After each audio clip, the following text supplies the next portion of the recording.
Hi hello నమస్తే welcome to Suman TV. నేలను నమ్ముకున్నాడు, తన చెమట చుక్కని నీరులాగా మార్చి పంటలు పండించుకున్నాడు. చివరికి ఆ పంట దగ్గరే తుది శ్వాస విడిచాడు. ఈ ఘటన ఆ కురి మండలం నేడ గ్రామంలో అందరినీ మొత్తం శోక సముద్రంలో మిగిల్చని చెప్పుకోవచ్చు.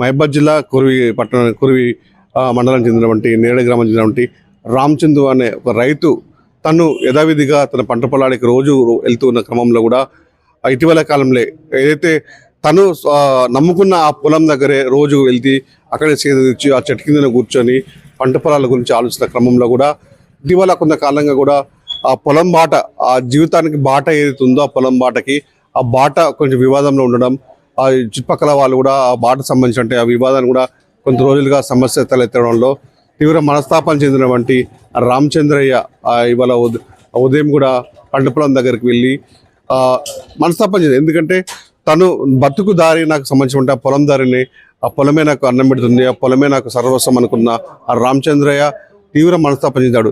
పెద్ద మనుషుల సమక్షంలో కూడా ఆ బాట విషయంలో అంటే పొలం దగ్గర వెళ్ళిన ఆ బాట విషయంలో కూడా ఆ పొలం సంబంధించినటువంటి పెద్ద మనుషుల సమక్షం కూడా వివాదం నడుస్తుంది తెలుస్తుంది.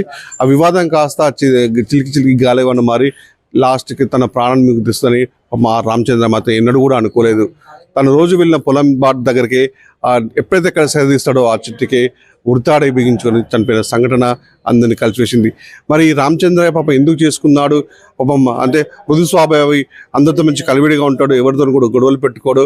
ఆయన రామచంద్రయ్య ఇలాంటి ఘటన చేసుకోవడం చాలా అందరినీ మొత్తం కన్నీరు మిగిల్చింది. అందరు కూడా శోక సముద్రంలో మునిగిపోయారు నేడ గ్రామస్తులో కూడా.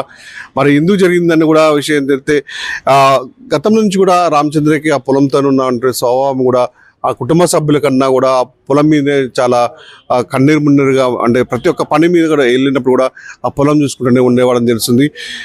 అదే పొలం బాటల విషయంలో ఎంతో నమ్ముకున్న ఆ పొలాన్ని ఇవాళ నాకు ఆ బాట లేదు, ఆ బాట వెళ్ళే దారి మూసుకుపోయింది, ఆ చుట్టుపక్కల వారు సంబంధించిన ఆ బాటకి కన్నీళ్ళు బాతారు. పక్కనటువంటి మనకి కన్నీళ్ళు బాతడంతో పాటు కూడా ఆ దారి మూసేయడంతో చాలా దిగ్బంధికి గురైనటువంటి రామచంద్రయ్య కుటుంబ సభ్యులతో చర్చించుకొని కూడా బాగా ఉద్వేగానికి గురయ్యడం తెలుస్తుంది. ఎందుకంటే తను నమ్ముకున్న బాట, తను నమ్ముకున్న దారి, తన జీవితానికి దారి చూపెడుతుంది అనుకున్న ఆ దారి నేడు మాత్రం అడ్డుకట్ట వేయడంతో మొత్తం మూసివేయడంతో తీవ్ర మనస్తాపానికి గురయ్యాడు. ఒంటరిగా వెళ్ళి కుటుంబ సభ్యులతో పోయి మాట్లాడకుండా వెళ్ళి ఆ చెట్టుకే ఊరితాడు బిగించుకొని చనిపోయిన సంఘటన అందరినీ కలిసివేస్తుంది. ఈ విషయం తెలుసుకున్న కుటుంబ సభ్యులు కానీ అంటే పోలీసు సమాచారం తెలుసుకున్న పోలీసులు కానీ కూడా ఆ సంఘటన స్థలం దగ్గరికి వెళ్ళి కూడా బాడీని కూడా పోస్ట్ మార్టం కేసు నమోదు చేసుకొని పోస్ట్ మార్టంకి తరలించారు. ఈ విషాద ఘటన విన్న ప్రతి ఒక్కరి ఇళ్లలో కూడా కన్నీరు మిగిల్చింది. ఎందుకంటే రామచంద్ర ఎంతో మంచిగా ఉన్నాడు. ఎప్పుడైనా పొలం దగ్గరికి వెళ్ళినా కూడా చుట్టుపక్కల వారు కానీ తనతో మంచిగా మాట్లాడేది, రామచంద్ర మంచి పలకరించేది. కానీ రేపొద్దున ఆ పలుకులు లేవు కదా. ఆ రామచంద్ర ఎందుకు ఇలాంటి భావోద్వానికి గురై ఇలాంటి నిర్ణయం తీసుకున్నాడు? మంచిగా కూర్చొని ఏదో ఒకటి సెటిల్ చేసుకుందాం కదా, ఎందుకు తొందరపాటు నిర్ణయం తీసుకున్నాడు? తొందరపాటు నిర్ణయం వల్ల మృతి చెందాల్సి వచ్చింది, కానీ తన సమస్య మాత్రం దానికి బయట పడలేదు కదా అని చెప్పేసి కూడా పలువురు అక్కడ చర్చించుకున్న సందర్భం కూడా అందరినీ కలిసివేస్తుంది. ఈ ఘటనతో కొరిమండలంలో ఉన్నటువంటి తండాలు, చుట్టుపక్కల తండాలు కానీ ఆ ఊరు కానీ ఏదైతే ఉందో నేర గ్రామస్తులు కానీ శోక సముద్రం మునిగారు.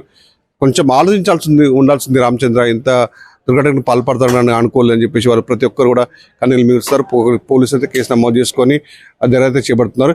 ఇలాంటి సంఘటనలు కూడా పునరావృతం కాకుండా కూడా పొలంగట్టు సమస్యలు, చిన్న సమస్యలకి సమస్యలు ఉంటాయి, సమస్యలు పరిష్కరించుకోవాలని రామచంద్ర లెక్క ఇలా మనస్తాపం చెంది వారు కూడా ఆత్మహత్యకు పాల్పడదని చెప్పేసి కూడా గ్రామస్తులు కోరుతున్నారు.